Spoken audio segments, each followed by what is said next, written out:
Coucou chez vous, ravie de vous retrouver en ce début d'année, même si on est quand même déjà mi-janvier, ça passe tellement vite.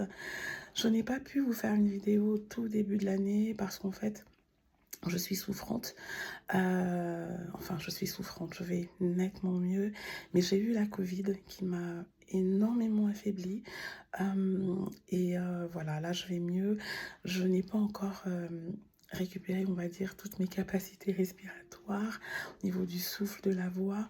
Je me fatigue encore énormément, mais je rends grâce au Seigneur parce que je suis debout et je suis là à partager, donc ça va mieux. J'ai pas repris toutes mes activités, j'ai repris le travail parce que c'est nécessaire. Financièrement, il faut. Je ne peux pas faire autrement. J'ai des activités que j'aimerais reprendre aussi rapidement. J'ai pas encore pu le faire, mais Dieu va permettre, je le sais. Donc, assez parlé de moi. Vraiment, je vous présente mes meilleurs vœux et que cette année soit encore plus belle que les précédentes. Je veux dire, quand notre Père nous renouvelle le souffle de vie comme ça, c'est pour faire mieux, c'est pour vivre encore mieux, c'est pour aller plus loin parce que, je vous le rappelle, son plan pour nous est un plan de paix. C'est un plan de paix, c'est très important, et non de malheur. Et il parle de paix, il parle oui, de paix, de sérénité, pas de bonheur dans le sens où, euh, au sein de cette paix, il peut avoir parfois des moments de tristesse, mais cette joie qu'il met en nous, qui vient de lui, franchement, surpasse toutes les circonstances et gagne toujours. Donc, prions sans cesse pour que rien ne nous vole cette joie qui vient de lui, parce que c'est une force incroyable, vraiment. Voilà une autre chose que je peux effectivement vous souhaiter, et le reste vous appartient. Alors, il y a un psaume qui m'accompagne là depuis le début de l'année. Il est venu en esprit. C'est un psaume que je lisais énormément quand j'étais plus jeune. Je le lisais tous les jours quasiment. Et puis bon, après j'ai arrêté, hein. Il y a d'autres psaumes que je lis, etc. Mais c'est le psaume 23 et l'esprit me l'a vraiment mis à cœur. Donc, beaucoup de personnes les connaissent, mais c'est le psaume 23 là qui m'accompagne depuis le début de l'année. Donc si vous voulez vous replonger dans ce psaume, le réétudier, etc., pourquoi pas, je voulais partager ça avec vous. Alors le but de cette vidéo aussi, pourquoi je tenais à la faire, c'est parce qu'en ce moment, au sein de ma famille évangélique, au sein de notre assemblée, nous sommes en période de jeûne. Nous sommes effectivement en période de 12 jeûnes et prières depuis lundi. Et ces 12 jours correspondent en fait aux 12 mois de l'année. C'est vraiment pour saisir notre année 2026.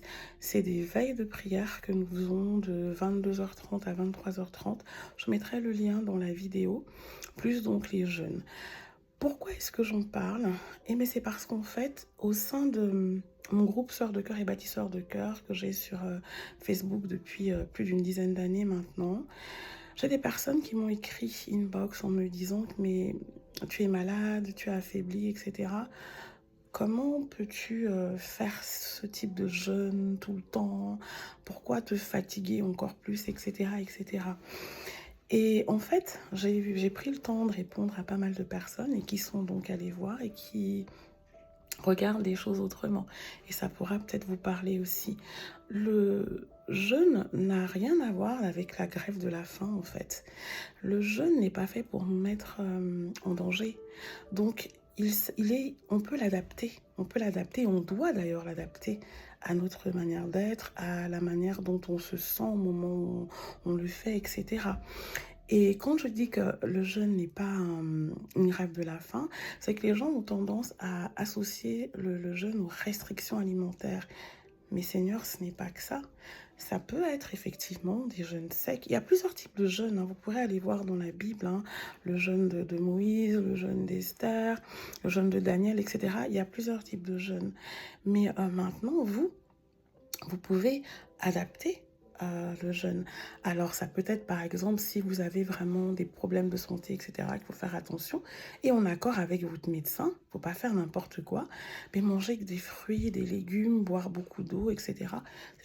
C'est une forme de jeûne où vous allez enlever tout ce qui est des viandes grasses, enfin, toutes ces choses qui vous font plaisir, en fait, qui vous font plaisir et qui, en réalité, n'ont pas un impact aussi bon que ça pour la santé, d'ailleurs.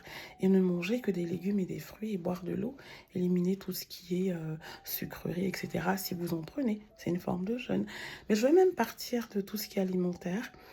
Vous pouvez également faire un jeûne, par exemple, de, bah, je sais pas, des réseaux sociaux ou des séries que vous aimez regarder, de la télé, etc. C'est une forme de jeûne. En fait, le but, c'est quoi? C'est de pouvoir vous connecter le plus possible et à votre Père.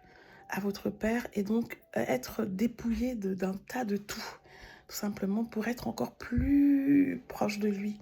C'est de ça qu'il s'agit quand on jeûne en fait. Donc ne limitez pas ça effectivement aux restrictions alimentaires. Ça n'a absolument rien à voir.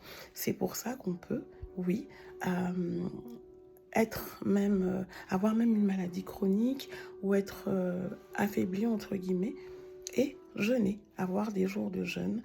Et je le répète, qui n'ont rien à voir avec des restrictions alimentaires. Et ces jeûnes-là ne sont pas là pour nous mettre en danger. D'ailleurs, bien au contraire, quand on fait un jeûne comme ça, je peux vous dire qu'on en sort revigoré, reconnecté, restauré. Et mon Dieu, l'effet Botox est juste incroyable.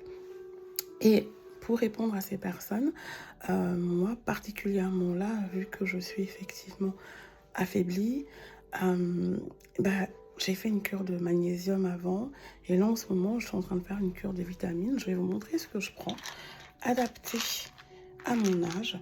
C'est Bion 3 plus 50.